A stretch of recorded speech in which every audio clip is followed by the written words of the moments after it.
എന്നിട്ട് ഒരെണ്ണം പോലും ഞാൻ കണ്ടില്ലല്ലോ സാറേ. എന്റെ സിന്ധു, നിങ്ങൾ ഇലക്ഷൻ പ്രചാരണോട്ട് ഓടി നടക്കുമല്ലായിരുന്നോ? അതുകൊണ്ടാ കാണാഞ്ഞത്. അല്ല, ഒന്ന് ചോദിച്ചോട്ടെ, ഈ ഫ്ലെക്സ് വെക്കാനൊക്കെ ആർക്കായി ഈ കൊട്ടേഷൻ കൊടുത്തിരുന്നേ? എന്റെ അളിയന്. ഓ, അവൻ നമുക്ക് വേണ്ടി എന്തുമാത്രം കഷ്ടപ്പെട്ടെന്നറിയോ? നീ അവന് 1.5 ലക്ഷം രൂപ കൊടുക്കാനുണ്ട്. അതുകൊണ്ട് എത്രയും പെട്ടെന്ന് നമുക്ക് ബാക്കി പിരിച്ച് അവന്റെ കണക്ക് ക്ലോസ് ചെയ്യണം. സാറേ, ഈ പരിപാടി നടക്കത്തില്ല. പിരിച്ച പൈസയുടെ കണക്ക് ഞങ്ങളുടെ കയ്യിലുണ്ട്. ചെലവാക്കിയത് മൊത്തം സാറ്. ഞങ്ങൾക്ക് അതിന്റെ കണക്കറിയണം. ഞങ്ങളും കുറച്ച് കഷ്ടപ്പെട്ട് ഉണ്ടാക്കിയതാ, ഞങ്ങൾക്കും അതിന്റെ ഒരു പങ്ക് വേണം.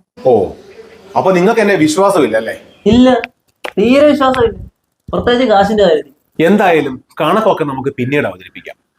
ഇപ്പോ നമുക്ക് നമ്മുടെ ഭാവി പരിപാടികളെ പറ്റി ചർച്ച ചെയ്യാം. ഈ പാർട്ടിക്ക് ഇനി എന്തോ ഭാവി? പിരിച്ചതിൽ ഒരു ചില്ലി കാശ് പോലും ഇയാള് ഇലക്ഷന് വേണ്ടിട്ട് ചെലവാക്കിയില്ലെന്ന് ഞങ്ങൾക്ക് അറിയാം. സാറേ, അവസാനമായിട്ട് ചോദിക്കുക, ഞങ്ങളുടെ വീതം തരുന്നുണ്ടോ ഇല്ലയോ? എന്റെ സുധാകര, പിരിച്ച കാശ് മുഴുവൻ ചെലവാക്കിയെന്ന് ഞാൻ പറഞ്ഞല്ലോ.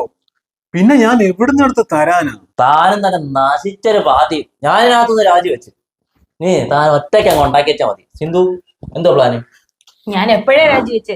അന്നേ എല്ലാരും പറഞ്ഞു ഈ കൂതറ പാർട്ടിയിൽ ചേരരുതെന്ന്. എന്റെ സുധാകര, സിന്ധു, നിങ്ങൾ ഇങ്ങനെ ഇമോഷണൽ ആകാതെ നമുക്ക് എല്ലാത്തിനും പരിഹാരം ഉണ്ടാക്കാം.